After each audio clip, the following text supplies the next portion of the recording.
l'actualité. Retour pour un tour de table avec Cybèle Olivier et Fred Bastien. Fred, il y a du nouveau là, dans la saga.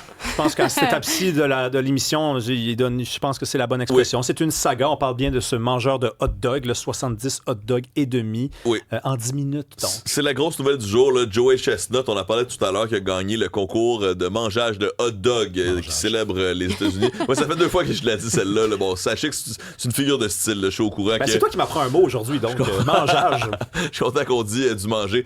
Non. Sans blague. C'est donc, tantôt, on se posait la question, là, mais comment on réussit à manger 70,5 hot dogs en 10 minutes? Là, comment on réussit à gagner ce concours qui célèbre la fête des Américains? Eh bien, j'ai fait une enquête, mesdames et messieurs, et j'ai vos réponses. Je sais comment on s'entraîne. Sachez premièrement que Joey Chestnut commence à s'entraîner plus de 6 mois à l'avance pour sa compétition de consommation de hot dogs à outrance. C'est dès la fin du mois d'avril, là, près de 2 mois avant la compétition, qu'il commence à faire des pratiques. À chaque semaine, il pratique le concours en tant que tel. Donc, dans son sous-sol, OK? Il met des haut-parleurs et des lumières qui flashent. Tu sais, quand la nouvelle que tu as choisie pour le tour de table te fait rire, c'est que toi-même... Là... Exact. Donc, pour imiter l'environnement du Coney Island, c'est là où ça se passe à New York. Okay. Et là, lui, à chaque semaine, il fait le jeu de consommer le plus de hot dogs possible dans le temps requis. Juste avant de se lancer là-dedans, il fait 2 jours, une cure de 2 jours où il ne consomme que de l'eau et du jus de citron. Bon, mais ça, c'est les journées où il mange le plus santé de sa vie, ça. Voilà. C'est-à-dire rien, juste du citron et de l'eau. Non, mais il y a un paradoxe, c'est intéressant que tu le soulèves parce que, bon, il doit s'entraîner pour réussir à avoir une bonne performance, à consommer plusieurs hot dogs en peu de temps. Mais le problème, c'est que plus il s'entraîne, plus il gagne du poids. Et plus il gagne du poids, plus il ralentit quand il consomme. T'sais, son métabolisme ralentit. Donc, il y a une espèce d'équilibre à faire. Il doit se pratiquer, mais pas trop pour pas perdre le fil. Il y a des gens qui nous écrivent en ce moment. Ils disent « Envoyez Fred à JE, quel enquêteur! » Absolument. Mais est-ce qu'il vomit des fois? Pour l'instant, non, comme mais volontairement, je veux dire. Tu seras heureuse d'apprendre qu'il fait des exercices musculaires de bouche et de mâchoire. Il dit, j'imagine. La plupart des gens, là, on déplace environ 1 livre et demie de nourriture dans le cadre de 1 heure quand on consomme la bouche. Alors, lui, c'est 15 à 16 livres de nourriture qu'il consomme en 10 minutes, en plus d'un gallon d'eau. 10 minutes. Oui, alors, il faut absolument que ses muscles soient prêts à subir le coup, en plus du reste de son corps. Rapidement, je termine en disant que quand il réussit son exploit, là, il se met à suer beaucoup immédiatement après le concours, et certaines personnes autour de lui disent que cette sueur sent les hot dogs. Impossible. Mon Dieu, là. Quelle chute quand même, quelle chute. Moi, je t'enverrai pas juste à JA, je t'enverrai au Cirque du Soleil. Cybèle, le Hamas, ça c'est un petit peu plus sérieux comme nouvelle, le Hamas se dit prêt à discuter. Oui, on attendait en fait la réponse du Hamas on attendait qu'elle se précise, savoir s'il acceptait ou non la proposition du président américain Donald Trump pour un cessez-le-feu de 60 jours.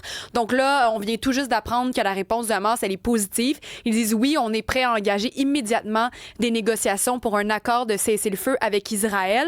Bien sûr, des discussions supplémentaires sont nécessaires et le Hamas cherche à obtenir des garanties que la trêve donc va conduire à une fin totale de la guerre, une guerre qui dure depuis maintenant 21 mois. Oui, le Hamas est prêt à discuter ça.